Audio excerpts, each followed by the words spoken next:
দেশজুড়ে আবারও হাড় কাঁপানো শীত। এরই মধ্যে সকাল থেকে ঘন কুয়াশা ও মেঘে ঢাকা পড়েছে রাজধানী সহ বিভিন্ন এলাকা। আজ সারা দেশে দিনের তাপমাত্রা 1 থেকে 2 ডিগ্রি সেলসিয়াস কমতে পারে বলে জানিয়েছে আবহাওয়া অধিদপ্তর। দেশের উত্তরাঞ্চল সহ বিভিন্ন স্থানে কাল থেকে শৈত্যপ্রবাহ শুরু হবার কথাও জানিয়েছে আবহাওয়া অফিস। পঞ্চগড়ের তেঁতুলিয়ায় তাপমাত্রা অনেক নেমে এসেছে। আগামী এক সপ্তাহ দেশ জুড়ে শীত বাড়তে পারে ও শৈত্যপ্রবাহ চলতে পারে। এর আগে বিভিন্ন স্থানে হতে পারে হালকা বৃষ্টি।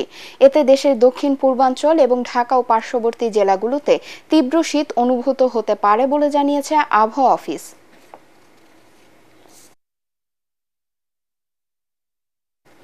এই মুহূর্তে আগারগাঁও এলাকায় আছেন সহকর্মী মুশফিকুর রহমান। ঢাকার আবহাওয়ার সবশেষ পরিস্থিতি জানতে সরাসরি চলে যাচ্ছি তার কাছে। মুশফিক, সকাল থেকেই তো ঘন কুয়াশা, শীতের তীব্রতাও বাড়ছে, তো নগরের জনজীবনে কিরকম প্রভাব দেখছেন?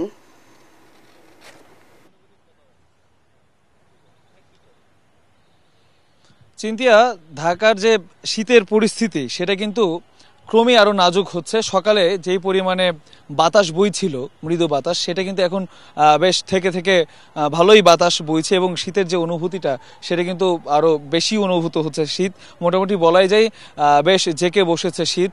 এবং জনজীবনের কথা যেটা জিজ্ঞাসা করলেন, আমরা ঢাকার বিভিন্ন এলাকায় ঘুরে দেখেছি এবং সেখানে আমরা দেখেছি যে নিম্নবিত্ত যারা আছেন, বিশেষ করে খেটে খাওয়া মানুষ যারা, রিক্সা চালক যারা আছেন, চায়ের দোকানি যারা আছেন, যারা রাস্তার পারে বিভিন্ন ধরনের ছোটখাটো ব্যবসা করে খান বা জীবিকার জন্য যাদেরকে বেরোতে হয় ঘর থেকে, তারা কিন্তু বেশ বিপাকে পড়েছে বলে আমরা দেখেছি। তাদের সাথে কথা বলেছি, তারা বলেছেন যে তীব্র শীতে তাদের প্রচণ্ড কষ্ট হওয়ার পরও তাদেরকে বেরোতে হয়েছে এই জীবিকার তাগিদে বা পেটের দায়ে।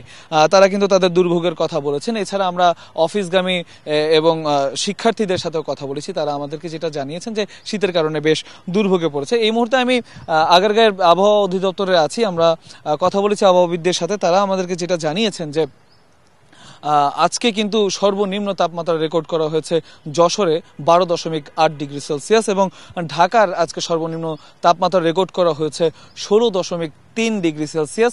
এবং তারা আমাদেরকে যেটা জানিয়েছেন যে সকাল থেকে যেহেতু সূর্যের দেখা নেই, আমরাও দেখলাম যে সকাল থেকে সূর্যের দেখা নেই, এর ফলে শীতের যে অনুভূতিটা সেটা কিন্তু একটু বেশি অনুভূত হচ্ছে শীতটা।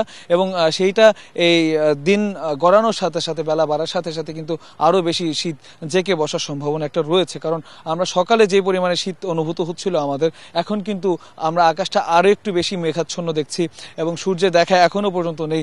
বাতাস জোরে বইতে শুরু করেছে, এর ফলে শীত কিন্তু আরো জেঁকে বসেছে।